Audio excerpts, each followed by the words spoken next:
시청자 여러분 안녕하십니까? 헬로티비 뉴스입니다. 제314회 은평구 의회 임시회가 진행 중인 가운데 국공립 어린이집 해외 연수가 본래 목적에 맞게 제대로 운영될 수 있도록 사전 심의 절차 등을 도입할 필요가 있다는 지적이 제기됐습니다. 구의회 업무보고 주요 내용 정리했습니다. 손성혜 기자입니다. 지난해 진행된 은평구 국공립 어린이집 해외 연수. 어린이집 원장 등 보육교직원 50여 명이 벨기에 등 3개국을 다녀왔습니다. 은평구 지원액은 전체 예산의 70%로 3억여 원이 들어갔습니다. 해외 연수 목적은 선진 유아 교육 프로그램 체험, 우수 교육 사례 벤치마킹 등입니다.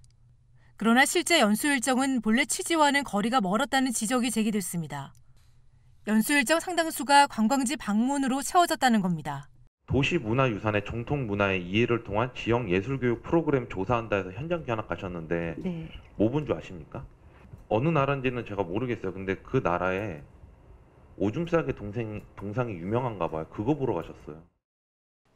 의원들은 사전 심의 절차를 도입하는 등 개선 방안을 마련해달라고 주문했습니다. 운영비를 우리가 구비로 지원을 해주는데 절차가 없다, 규정이 없다라고 해서 이 예산이 허투루 지출되는 걸 좀 막아야 되지 않을까라는 생각을 듭니다. 서울시 전체 자치구들도 저희가 한번 조사를 다 해봤는데 이제 그런 절차는 사실은 없어요. 없지만 저희도 이제 의원님께서 말씀하신 사항을 저희가 충분히 이제 이해하는 사항이라 앞으로 그 보완 대책으로 이제 뭐 심의할 수 있는 그런 절차를 이제 검토하도록 하겠습니다. 은평구의 재무건설위원회 업무보고에선 무단으로 방치된 전동 킥보드로 보행자들이 불편을 겪고 있다며 단속을 강화하는 등 대책 마련이 시급하다는 지적이 나왔습니다. 이 개인용 이동 장치가 보행 환경을 굉장히 저해하고 안전에 극심한 심해를 초래하기 때문에 시민들께서 불편하시는 걸 그냥 불만만 토로하고 끝나는 게 아니라 직접적으로 스마트폰을 들고 신고할 수 있도록 뭔가 안내문을 만약에 유도한다면 그렇게 하도록 하겠습니다. 네, 그렇게 좀 좋은 방법이라고 생각하고 부탁드리겠습니다. 이 밖에도 의원들은 자전거 전용 차로에 바닥 등을 설치할 필요가 있다는 의견을 제시하고 연서로 자전거 전용 차로에 굉장히 거의 차들이 들어가서 위험하거든요. 그래서 저는 그 바닥에 그 등을 좀 설치를 했으면 좋겠다. 녹색으로 이용하시는 분들 안전을 위해서도 꼭 필요하다고 생각을 저는 하거든요. 은둔형 외톨이 등 위기가구 발굴에 힘써달라고 주문했습니다. 헬로티비 뉴스 손성혜입니다. 서울 혁신파크 부지 민간 매각을 둘러싼 논란이 계속되고 있습니다. 관련 소식이 나올 때마다 전해드리고 있는데요. 서울시가 지난 20일 혁신파크 부지 매각 입찰을 개시하고 두 번째 기업 설명회를 열자 시민단체가 강하게 반발하고 있습니다.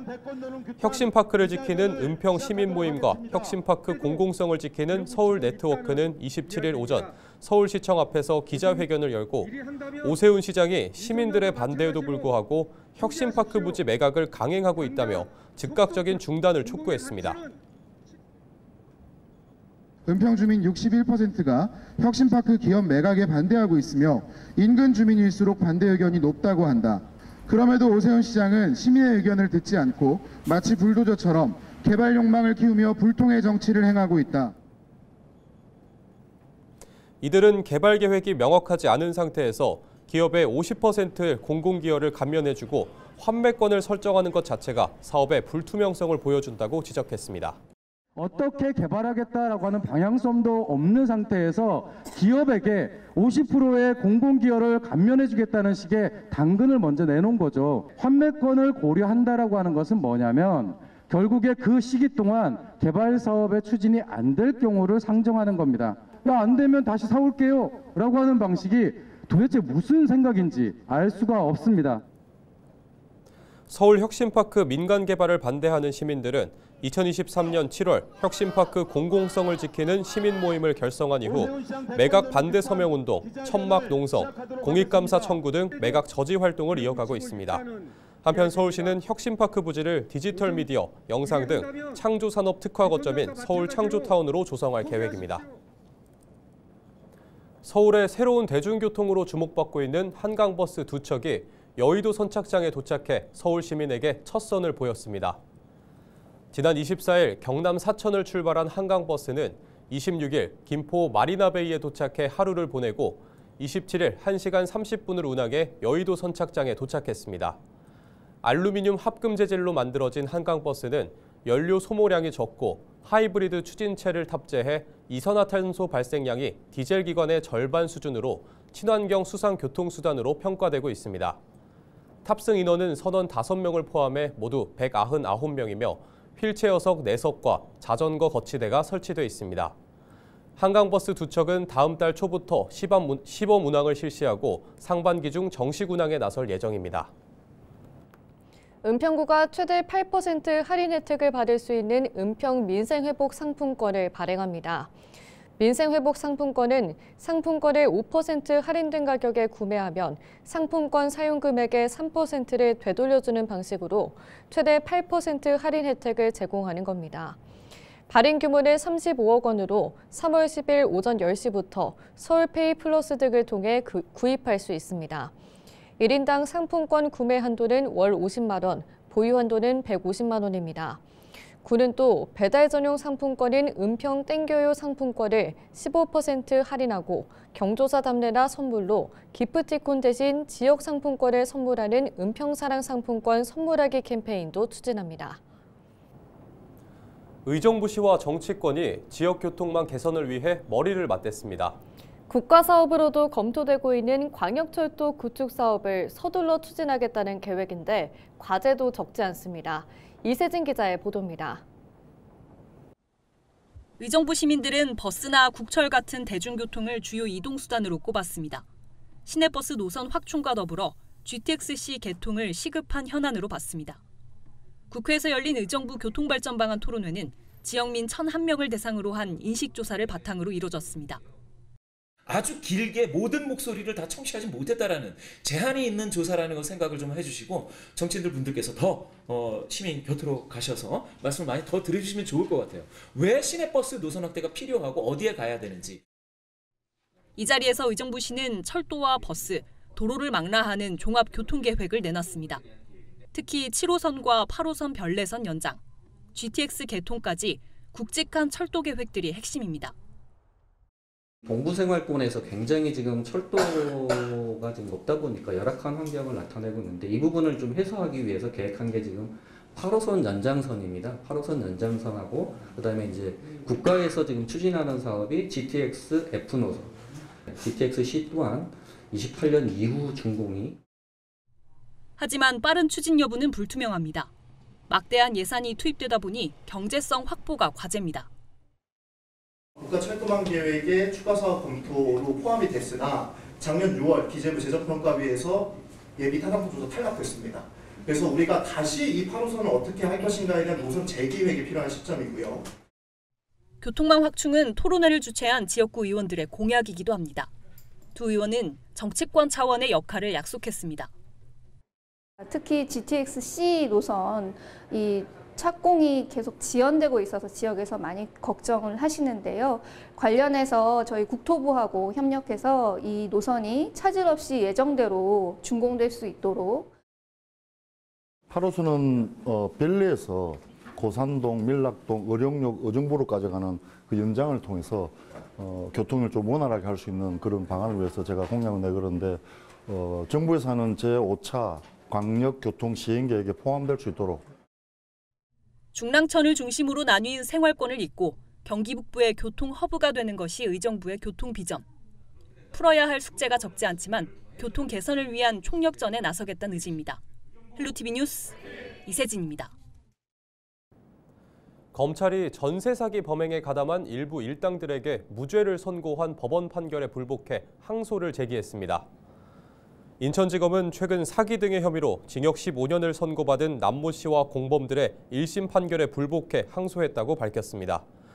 검찰은 재판부가 사실과 법리를 오해한 부분이 있다며 유죄가 선고된 피고인들의 1심형이 너무 가볍다고 항소 이유를 밝혔습니다. 남 씨 등은 지난 2021년에서 2022년 사이 인천시 미추홀구 일대 아파트와 빌라 등 공동주택 372채에 전세보증금 305억 원을 세입자들로부터 가로챈 혐의 등으로 재판에 넘겨졌습니다. 이에 검찰은 주범인 남 씨에겐 무기징역을, 공범 30명에겐 징역 2년에서 10년을 구형했습니다. 그러나 1심 재판부는 305억 원 가운데 174억 원만 유죄로 인정했고 범죄 단체 조직 혐의와 공인중개사법 위반 혐의에 대해서는 무죄를 선고했습니다. 한편 남 씨 등 31명에 대한 2심은 서울고법 인천지부에서 열릴 예정입니다. 코로나19 확산 이후 인천에서 적발된 마약 밀수범이 급증한 것으로 나타났습니다. 인천지검 강력범죄수사부는 지난해 경찰이 송치한 피의자를 포함해 마약 밀수범 517명을 적발했다고 밝혔습니다. 인천에서 단속된 마약 밀수범은 지난 2017년부터 2019년까지 3년 동안 연평균 113명이었습니다. 그러나 코로나19 확산 이후인 2022년부터 지난해까지 3년 동안 연평균 608명이 마약 밀수로 적발됐습니다. 이전에 5배가 넘는 수치입니다. 이 기간 전국에서 연평균 1,251명이 마약 밀수로 적발된 사실을 고려하면 절반가량이 인천에서 단속됐습니다. 지난해 압수된 물품은 필로폰 137kg, 코카인 69kg, 케타민 31kg 등 마약 321kg으로 지난 2023년 178kg과 비교하면 2배 가까운 수준으로 늘었습니다. 경기도 조사 결과 보이스피싱이나 스미싱 등 전기통신 금융사기 피해를 당한 도민의 평균 피해액이 1인당 810만 원에 이르는 것으로 나타났습니다. 경기도는 본인 또는 직계가족 중 전기통신 금융사기 피해 경험이 있는 도민 1,195명을 모집해 피해 현황 실태조사를 실시했다고 밝혔습니다. 결과 보고서에 따르면 전기통신 금융사기 피해 유형으로는 기관 사칭형이 36.1%로 가장 많았으며 메신저 피싱 25.6%, 대출 사기형 19.7%, 문자 메시지를 통한 스매싱 13.6% 등이 뒤를 이었습니다. 피해 횟수는 1회가 94%, 2회 이상이 6%로 한 번 피해를 보면 다시 피해를 보는 경우가 급격히 줄어드는 것으로 나타났습니다. 경기도는 이번 실태조사를 바탕으로 종합계획을 수립해 지자체에서 시행할 수 있는 피해자 예방 정책을 발굴 추진할 방침입니다. 오는 2028년 인천고등검찰청 신설을 앞두고 3년간 운행될 서울고등검찰청 인천지부가 설치됐습니다. 서울고검은 검사 1명과 수사관 실무관 각 1명씩 총 3명 규모로 구성된 인천지부를 설치하고 지난 24일부터 업무를 시작했다고 밝혔습니다. 앞서 서울고법은 24일부터 인천 원해재판부의 형사재판부와 행정재판부를 신설해 기존 민사가사재판부와 함께 운영된다고 밝힌 바 있습니다. 이에 서울고검도 인천지부를 설치해 인천고법과 인천고검이 신설되는 2028년 3월까지 3년간 일시적으로 운영한다는 방침입니다. 다만 기존 진행 중이던 사건이나 항고 사건, 재기수사 명령 등은 서울고검 본청에서 진행하고 서울고검 인천지부는 새롭게 발생한 사건만 맡게 됩니다. 지난해 지하철에서 습득된 유실물은 15만 건, 현금은 5억 6천여만 원으로 이르는 것으로 조사됐습니다. 서울교통공사에 따르면 지난해 접수된 유실물은 15만 2,540건으로 전년 대비 104% 증가했습니다. 유실물이 가장 많이 접수된 역은 4호선 불암산역으로 7,391건을 기록했으며 5호선 방화역과 3호선 오금역이 뒤를 이었습니다. 또 지하철에서 습득된 현금은 5억 6,950만 원으로 이 가운데 77.2%인 4억 3,950만 원은 주인에게 돌려줬고 나머지 1억 3천만 원은 경찰에 인계됐습니다. 해외 온라인 플랫폼에서 판매 중인 문구용품에서 중금속이 대량 검출돼 주의가 요구되고 있습니다. 서울시는 테무와 알리익스프레스 등 해외 온라인 플랫폼에서 판매 중인 학용품 16개 제품을 조사한 결과 7개 제품에서 납과 카드뮴 등 유해물질이 국내 기준치를 초과해 검출됐다고 밝혔습니다. 특히 볼펜심에서는 납이 국내 기준의 231배, 수처 표지에서는 카드뮴이 5.6배 초과 검출됐습니다.